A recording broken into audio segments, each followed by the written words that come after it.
We often make big decisions scarier and more painful than what they could be. And we often do so because we've not been conditioned to realize that decision making is actually an empowering process. It's actually a powerful tool that, if we use it positively, can be helping us putting our life on the right track for success.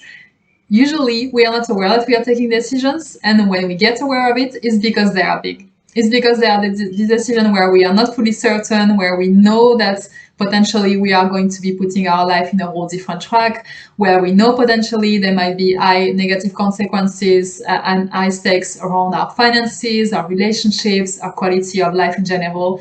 And in these moments, typical case scenario is we avoid a decision. Typical case is we postpone the decisions, we make good excuses to delay the process, and unfortunately this has very high negative consequences where we end up building some stress and anxiety. If there is a deadline we have to hit, take a decision, we start losing a little bit of confidence as well, and we feel maybe less competent to be able to do the work on the other side of the decision because we've postponed it for so long that how negative self-talk and doubts inside our head have got time to play with themselves a little bit too long. And that often end up putting us in a place where we are not in the best mindset to take the right decisions for us. So we end up to take bad decisions with consequences we are not satisfied with results that we know are not the one we wanted. Obviously, that creates regrets. And sometimes we just simply end up not taking any decision at all. We just end up being stuck because we've not taken the decisions to do something about it. And I really want you not to be there. I really want you not to be avoiding people. I want you to engage with the process of decision making. I want you to see this process as more positive and empowering. And the reason why is because decisiveness is one of the key traits for high-performing, successful individuals. It's very important to be decisive because decisions is it's a starting point to take actions. Action is a starting point to get feedback. Feedback is the starting point to get either the results you want and the success you want, or some new information that is helping you pivot in your approach and moving forward and take some new decisions to go towards your success. So taking decision faster, making them with higher quality, and doing the process more often and in a way that is enjoyable for you is actually necessary to build success. It's actually good muscles to build around decisiveness to make sure that you can be a high performance person yourself. And I want to show you today 3 strategies to do that, 3 strategies to help you take decisions sooner than later, to help you do this with more confidence that you've improved the quality of your decision before you even taken them.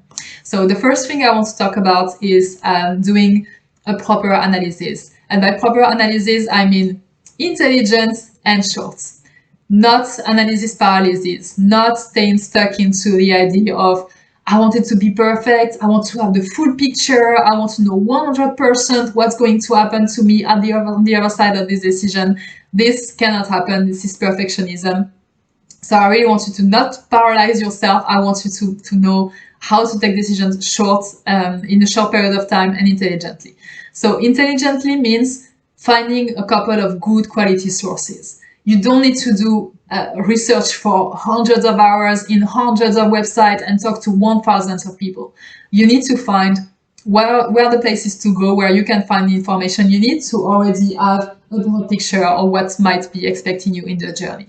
And that means maybe talking to some people who have been on the same journey that the one that you might be taking after this decision. You probably know some people already. Usually, we are not the first human trying to take this type of decisions. If you have to decide to move to another country or take a new job, or buy a new car, whatever it is for you, you're not the first person doing that. So there are people out there who have already done it. There are people who have already gotten results, so you can go and talk to them and find a couple of good sources, whether it's people directly or whether it's websites where you know they have done a good overview of what you are trying to achieve. Go have a look there and try to always look for ways where you can be objective in your research. Try to make sure you don't focus on extremes, so not only on the extreme successful or not on the extreme unsuccessful, but what is the average experience you can expect? What are the people in general saying about this? Look at, actually, by doing this research, are there any other options that might be more interesting for you? Are there assumptions you have that actually have been proven wrong? Try to really be thoughtful in the thinking, but not too deep. So I need you to keep in mind here, you need to be short, Put a deadline for yourself on that. Maybe take maybe smaller decisions if you need in between. So for instance, for me, when I decided to become a coach and quit my corporate career, I did not just go, yeah, I'm going for it. I'm like, I'm giving myself 2 weeks to investigate properly whether or not this could be a career for me. I give myself a timeline. I did the research during this timeline intelligently, and then I took the final decision. Yes, I go for it. But just really have a think about how you can do your analysis better and faster in a way where you get enough certainty that with this level of certainty is sufficient for you to go out there and try, and then trust your ability to figure things out for the rest of it. The second thing I want you to pay attention to is reframing your fear with good perspective. This is very, very important when we have to take big decisions. There is fear involved, which is perfectly normal. Again, you're not the first person who have gone through that. There might be other people who can help you with that in your analysis phase.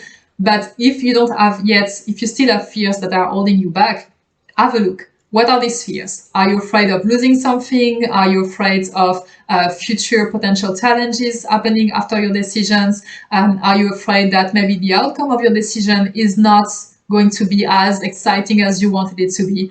And reframe at the complete opposite. So if you are going to lose something, okay, is that really true? And actually, what can you gain? And is the thing that you're going to gain more interesting?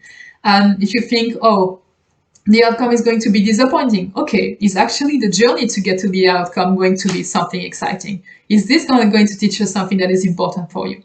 If you think about the future challenges, okay, what is the reality check there? Is that really going to happen? Are these consequences really going to happen? What did I learn from my past decision? Were the consequences real? What did I learn from my previous challenges? Where can I use my resilience to address these future challenges? Who can help me in the process? How can I minimize the probability that this happened, but also the impact? So what are the things that I could already anticipate I can do?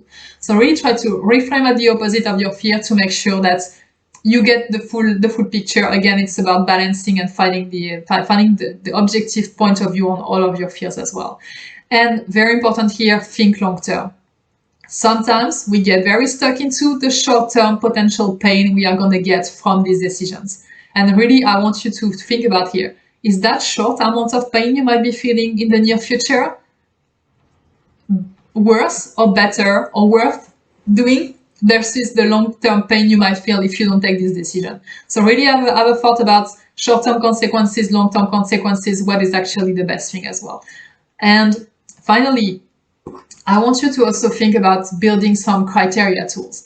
Often when we have to take these big decisions, there is a lot of emotion around it, and we might not have our judgment as clear as we could, as unemotional, I would say, as intelligent and logical as it could. So to avoid that, you can pre-build some tools, some criteria, some questions that can help you navigate and filter your decision in a way where you can guarantee, okay, you know what?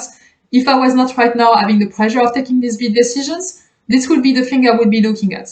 And once you remove these deep emotions and pressure, you can take better quality decisions. And these questions, these filtering questions, will have to come from your future, obviously. So you need to know, what is your long-term vision? You need to be clear on that. You need to be clear on who you want to be, what you want to do, how you want your life to look like, so that you can already know, okay, these decisions and the consequences of these decisions are helping me build my future life.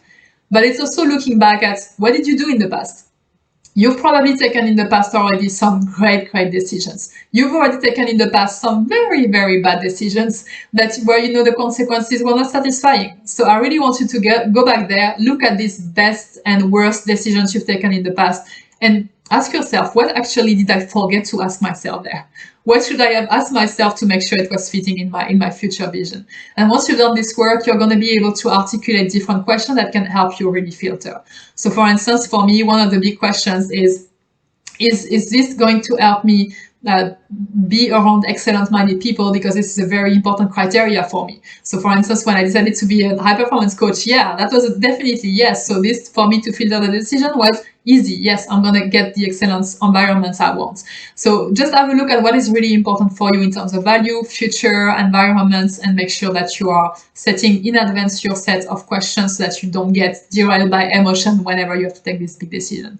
And very importantly, once you've done the analysis, you reframe the fear, and you have your tools, make sure you start taking actions. A real decision is taking an action, and without that, you cannot build the muscle. So